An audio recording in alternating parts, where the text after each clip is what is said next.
Stolen guns are all over the streets of Durham, taken from homes and cars at an alarming rate. In a WRAL investigation, Durham reporter Sarah Kruger found, on average, a firearm is stolen in the city every day.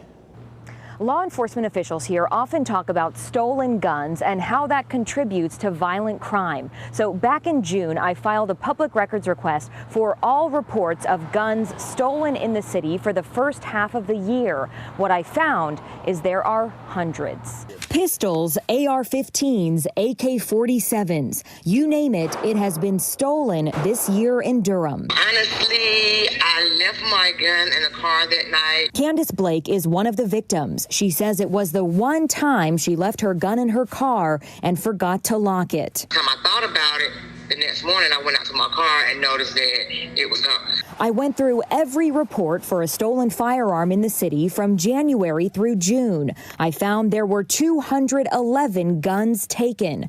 More than half were stolen from people's cars. In one case, 2 guns were taken from the same vehicle. One was a custom AR-15 pistol valued at $3,000. What makes it most frustrating for law enforcement is, for the most part, it's very preventable. Particularly the ones who are that are stolen out of cars. Larry Smith is the spokesperson for the Durham Fraternal Order of Police and a former Durham Police interim chief.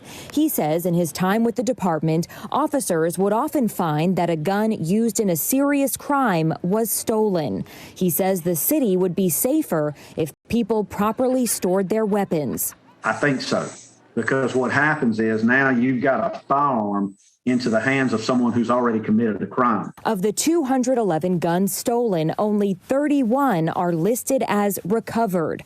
Blake says she never saw hers again. It worries her thinking about what its new owner might be doing with it. Honestly, it does. There's so much going on in Durham, and it's like I would feel bad to know if my gun was used, in a crime or something like that. Retired interim chief Larry Smith says you should never leave your gun in your car, but if you have to, like if you're traveling or going into a store, he says you should put it in a locked compartment, never somewhere obvious like a center console. Sarah Kruger, WRAL News, Durham.